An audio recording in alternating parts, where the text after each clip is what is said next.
How's it going, everybody? I'm Sam Lee, reading for Hvorup, and welcome to Gaming Instinct's review of Outriders. It's difficult to know where to begin when unpacking the strange and unwieldy mess that As People Can Fly's Outriders. There are instances in the game where the studio's talent for delivering eccentric action and striking level design shines bright. Yet, just as often, the experience is held back by technical shortcomings and bizarre creative decisions. Outriders confounds and frustrates, even as it proves compelling in certain places, making the process of gauging the game's overall quality an unusual challenge.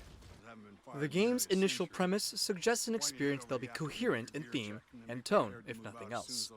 Outriders starts off in the mid-22nd century, following a group of refugees from Earth who have spent 83 years flying through space to their new homeworld, Enoch.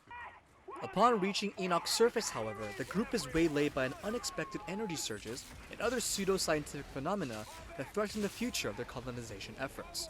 A confident opening that has the unfortunate side effect of leaving the audience unprepared for the extreme narrative whiplash to come. As it turns out, this entire sequence is an elaborate prologue to the actual plot of Outriders. Following a brief but decent detour into horror and an abrupt 31-year time jump, the player's character is then brought back into the fold to help resolve an ongoing civil war between the last remnants of humanity. This, in turn, proves to be another misdirection.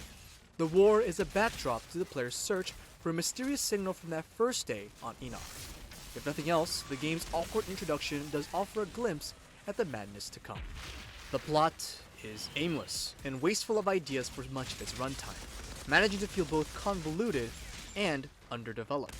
For example, characters like the aloof, superpowered being Seth or the crooked boss Corrigan seem positioned to remain significant to the story, yet they exit in anticlimactic fashion without warning. The game also indulges in a plethora of plot detours, such as an extended quest into a volcano that, while enjoyable in its own right, contributes little to the overall narrative. The way in which Outriders meanders and squanders its opportunities become all the more confounding when the game gets around to showing its hand. Late in the story, Outriders pivots towards certain thematic material that might have worked had the script been more polished and refined.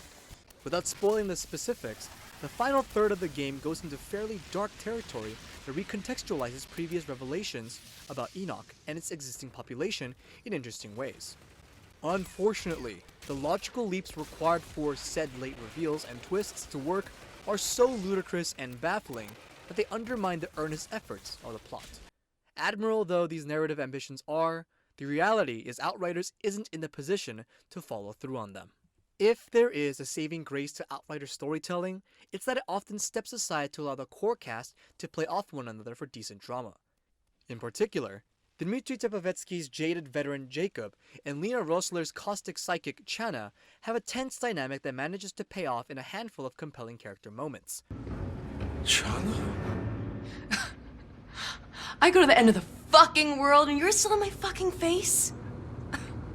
Go drown in your bottle, asshole. Those bright flashes of solid character writing are relegated just to NPCs though. The main character is another matter entirely. The player is forced to inhabit a custom character whose personality, motives, and role in the setting amount to surface-level fluff, despite the development team's best intentions. Besides nods to a mercenary background and mild discomfort in the face of temporal displacement, the player character isn't afforded much in the way of details or depth. The two voice actors for the protagonist do what they can to infuse the role with sardonic charm, but it's hard to flesh out a glorified mannequin who exists just to help with other characters' development and push the plot forward.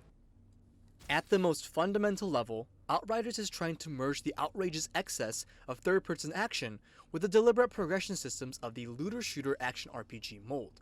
Players select from one of 4 character classes during the prologue, which grants them access to a range of reality-affecting powers, such as pyrokinesis or time manipulation.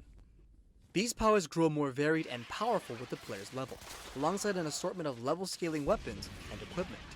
This blend of shooter and role-playing mechanics serves as the foundation for the strongest aspect of Outriders, the combat. Firefights in Outriders are rooted in a deliberate breed of chaos, a clash of elements that proves a perfect fit for this setting.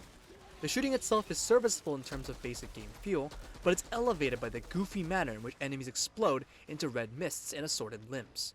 Introducing the player powers into the mix further guarantees that most shootouts are viscerally satisfying.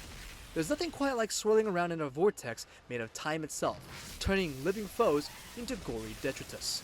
Much of the action here thrives on People Can Fly's willingness to embrace the absurd and the excessive, though not without risking repetition. The further a player progresses through the game's 18 chapters, the more apparent it becomes that Outriders likes to recycle its enemies and concepts. Despite facing different factions over the course of the campaign, the player keeps running into the same assortment of human and monster types for much of the runtime. Compounding the issue further, various side quests boil down to killing specific targets, human or otherwise, without any difference in quest format or context. This reuse of assets and ideas over many hours is made more frustrating by the fact that some aspects of the game design are genuinely brilliant. Consider the environmental design, which features the most variety of anything in Outriders and seems to have been prioritized when it comes to allocating the game's budget.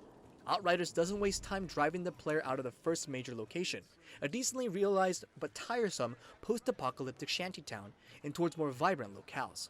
Whether traversing the game's jungle areas or climbing frozen peaks, there's a clear emphasis on winding paths and impressive vistas that makes the long journey easier to endure. That having been said, handsome places to explore can only work to keep the player invested if the rest of the game is functioning as intended. It's unfortunate, then, that Outriders suffers from a range of bugs and technical issues, which undercut the game's good qualities. The combat had a habit of experiencing slowdown with increased frequency during the later sections, leading to possible unfair deaths. Audio and subtitles fell out of sync during certain cutscenes, and there was one outright crash during a single-player session. However, these performances pale in comparison to the dismal state of Outriders multiplayer. For a game intended to be played at least partially online with other players, Outriders is astounding in its incompetence with regards to its multiplayer functionality. Most attempts to connect to other players' games were met with failure, unceremoniously tossing the player back to the main menu. On the few occasions where it was possible to get into a game, the experience was made atrocious by extreme lag that rendered even basic movement virtually impossible. Seeing the state of Outriders' online suite, one can't help but wonder what led to this disappointing display. This is a strange beast of a game, compromised on numerous fronts, yet undeniably sincere and energetic at its core. Its haphazard plot and profound design flaws threaten to squash the game's modest success at delivering a fun combat system. Those capable of overlooking an abundance of issues may find Outriders to be a decent action fare, but otherwise, it's best to look elsewhere. Gaming Instincts gives Outriders a final verdict score of 5.5 out of 10. This has been Gaming Instincts' review of Outriders. To see more reviews and articles, head on over to our website at gaminginstincts.com. Make sure to subscribe to our newsletter and YouTube channel to see more content like this in the future. Thanks for watching. This has been Sam Lee, and until next time.